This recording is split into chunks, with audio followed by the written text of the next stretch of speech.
नमस्कार दोस्तों, दी mobile study के यूट्यूब चैनल पर आपका पुनः स्वागत है। और हम लोग आज करेंगे ज्योग्राफी के दूसरे सेट को। उसी कंटिन्यूएशन में हम लोगों ने पिछले सेट में 51 क्वेश्चंस किए थे।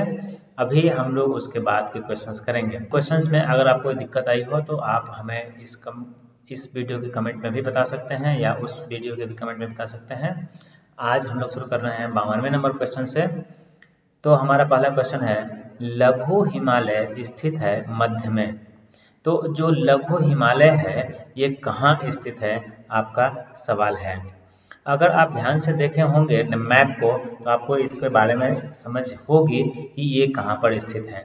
तो लघु हिमालय यहाँ पे आप देखेंगे, ये जो ग्रीन वाला एरिया है, देखिए यहाँ पे लेसर हिमालय के नाम से इंग्लिश में लिखा हुआ है।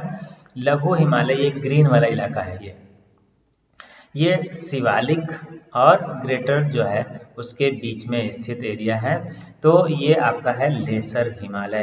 तो इसके लिए आपका जवाब जो होगा वो क्या होगा, वो होगा शिवालिक और महान हिमालय। आंसर होगा बी।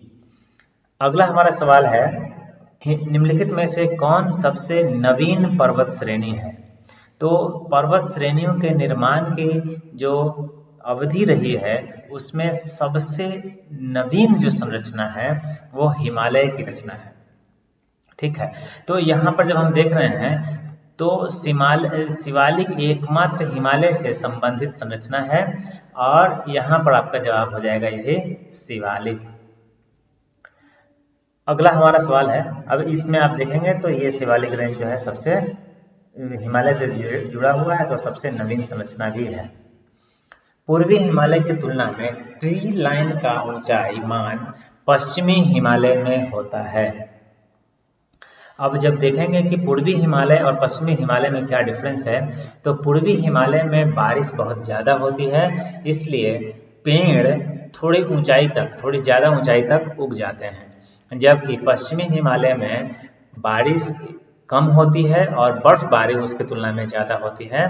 इस वजह से जो ट्री लाइन है, ये ट्री लाइन पश्चिमी हिमालय में कम ऊंचाई पर हो जाती है। ट्री लाइन का मतलब है जिस लाइन तक, जिस रेखा तक पर्वतों में पेड़ों का उगना संभव हो पाता है। तो इस तरीके से उसका आंसर हो गया।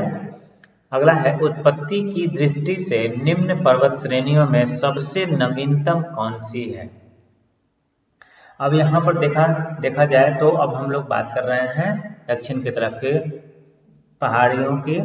तो यहाँ पर अभी पूछा जा रहा है कि सबसे नवीनतम पर्वत श्रेणी कौन सा है। तो इसमें जो पटकोई की श्रेणी है ये सबसे नवीनतम है। क्यों? क्योंकि पटकोई कहाँ पे है, ध्यान देंगे तो ये समझ में आएगा। ये संरचना जो है पटकोई बिंब यहाँ है। ठीक है, तो इस संरचना के पास जो स्ट्रक्चर है ये हिमालय का रेंज है। हिमालय जब हम बात कर रहे हैं तो सबसे नवीन संरचना की हम लोग बात कर रहे हैं।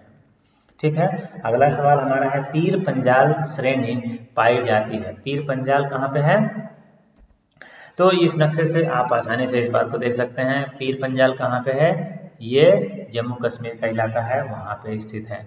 ठीक है, तो इसमें हमारा आंसर क्या हो गया, बी जम्मू कश्मीर। निम्नलिखित में से कौन सा अक्साई चीन का भाग है।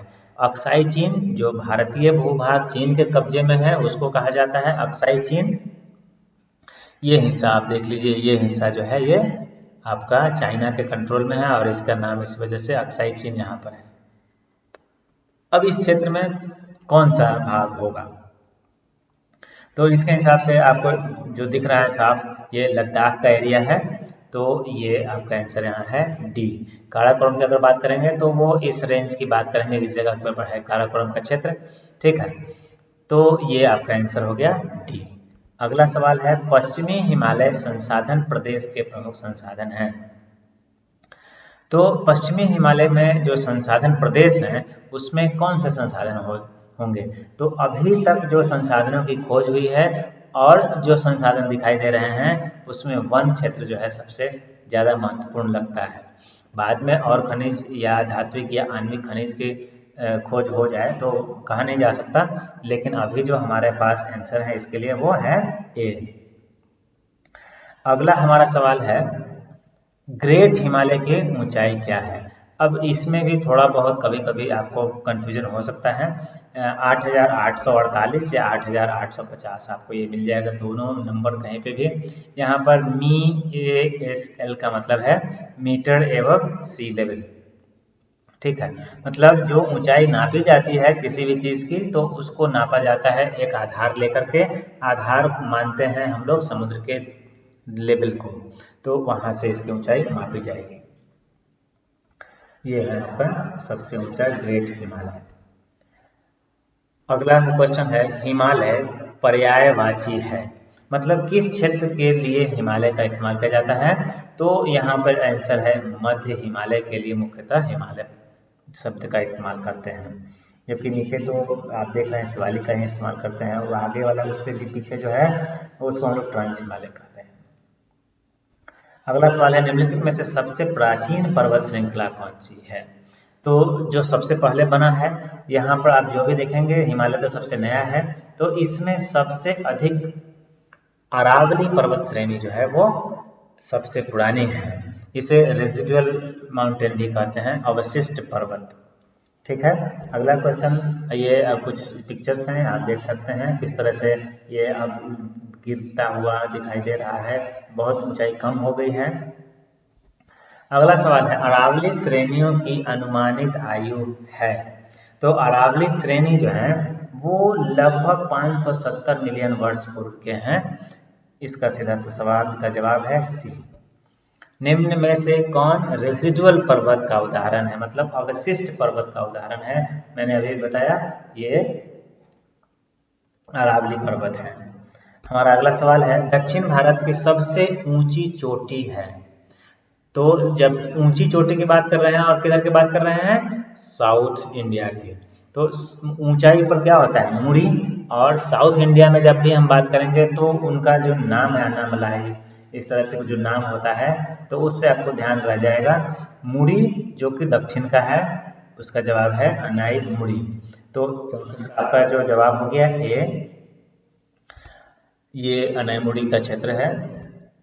अगला क्वेश्चन है नर्मदा एवं ताप्ती नदियों के मध्य स्थित है।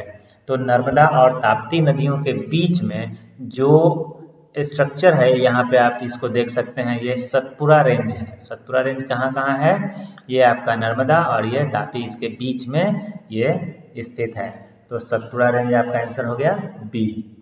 अगला सवाल है जहाँ पूर्वी घाट और पश्चिमी घाट मिलते हैं वहाँ निम्नलिखित में से कौन सी पहाड़ियाँ अवस्थित हैं।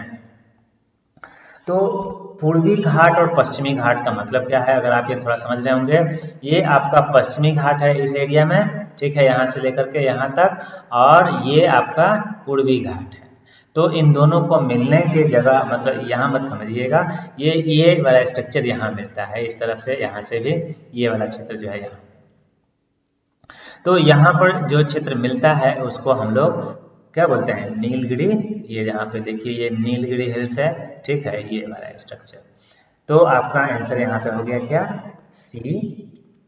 अगला क्वेश्चन है नीलगिरी पर्वतमाला किस राज्य में स्थित है। तो अगर थोड़ा सा भी आपने मैप पर ध्यान दिया होगा तो इसका आंसर आपको स्पष्ट रूप से पता चल जाएगा। यहाँ पे आप देखें, मैंने यहाँ पे निशान भी लगाया था, ये रहा आपका नीलगिरी का क्षेत्र। यही नीलगिरी में ही आपका दोदा बेटा भी है, जो कि दूसरी सबसे ऊंची चोटी यहाँ पे है। तो और ये जो स्ट्रक्चर है ये कौन सा राज्य यहाँ पे राज्य है, ये तमिलनाडु का क्षेत्र है, ठीक है। तो आपका आंसर यहाँ पे क्या है, तमिलनाडु। तो इस क्वेश्चन का आंसर हो गया ए। अगला हमारा सवाल है भारत की निम्नलिखित में से कौन सी पर्वत श्रेणी केवल एक ही राज्य में फैली है। एक ही राज्य में, मतलब ऐसा उसका विस्तार है कि वो दूसरे राज्य तक नहीं गई है। तो इसका सीधा सा जवाब है आपका अजंता। अजंता कहाँ पे है, ध्यान से देखेंगे, ये जो क्षेत्र है ये यहाँ पर स्थित है, ये पूरी तरह से महाराष्ट्र में है, ठीक है। अजंता पर्वत श्रेणी सिर्फ महाराष्ट्र में है, तो एक राज्य का सवाल है महाराष्ट्र एवं कर्नाटक में पश्चिमी घाट कहलाते हैं। तो पश्चिमी घाट को मुख्यतः महाराष्ट्र और ये कर्नाटक वाला थोड़ा क्षेत्र है उसको कोंकण, इसीलिए कोंकण रेलवे भी वहाँ पे है, तो कोंकण कोस्ट बोलते हैं। और जो केरल के आसपास का जो क्षेत्र है उसको हम लोग मालाबार कोस्ट बोलते हैं, लेकिन इस क्षेत्र को सह्याद्री भी कहा जाता है। ठीक है, तो आपका यहाँ पे जवाब जो है सह्याद्री। अगला सवाल है, कार्डमम पहाड़ियाँ जिन राज्यों की सीमाओं पर स्थित है वह है। तो कार्डमम जो है वो 2 राज्यों की सीमाओं पर स्थित है। यहाँ पे आप ध्यान से देखें, ये कार्डमम हिल्स है यहाँ पे। ठीक है, कार्डमम हिल्स जो है ये इधर से केरल है और इधर से तमिलनाडु है। तो केरल और तमिलनाडु के बीच में ये सीमा रेखा का काम करती है। तो आपका आंसर क्या हो गया? सी। अगला सवाल है, सेवड़ाय पहाड़ियाँ कहाँ अवस्थित हैं? तो देखेंगे इसी में सेवड़ाय पहाड़ियाँ, ये देखिए ये आपका सेवड़ाय पहाड़ी, ठीक है, इस जगह पे है यहाँ पे। ठीक है, तो ये कहाँ पे स्थित है? अगर आप ध्यान से देखेंगे ये तमिलनाडु का क्षेत्र है। आपका आंसर हो गया डी। निम्नलिखित में से कौन महाराष्ट्र में नहीं स्थित है? तो जो महाराष्ट्र में स्थित नहीं है वो उसका आंसर है सी, मांडव पहाड़ियाँ। ये असल में मध्य प्रदेश में स्थित है। माउंट एवरेस्ट कहाँ है? सबको पता है, डी, नेपाल। अगला सवाल है, कौन सा सबसे ऊंचा पर्वत शिखर है? सबसे ऊंचा पर्वत शिखर सबको पता है, माउंट एवरेस्ट। अगला सवाल है, प्रथम भारतीय नारी जो एवरेस्ट शिखर पर चढ़ने में सफल हुई थी कौन है? अभी हाल में ही उनको एक पुरस्कार, तो वो कौन है? बछेंद्री पाल। ठीक है, यहाँ पे उनका एक फोटो भी है, पद्म विभूषण से उनको सम्मानित किया गया था उसके समय का। ठीक है, तो इस तरीके से हम लोगों ने 75 क्वेश्चंस ज्योग्राफी से बेसिक क्वेश्चंस सॉल्व किए हैं और आशा करता हूं कि आपको ये क्वेश्चंस समझ में आए होंगे, क्योंकि ये बिल्कुल बेसिक हैं। आगे हम लोग और क्वेश्चंस जो हाई लेवल के होंगे उसको भी करेंगे और साथ में हम लोग इस चीज़ को मैप पर भी करेंगे। ठीक है, तो अगर ये वीडियो आपको पसंद आया हो तो इसे लाइक करें, अपने दोस्तों में शेयर करें और हमारा चैनल सब्सक्राइब करें ताकि आपको हमारे नोटिफिकेशन वीडियोज़ के मिलते रहें और आप उसको आराम से देख सकें। धन्यवाद।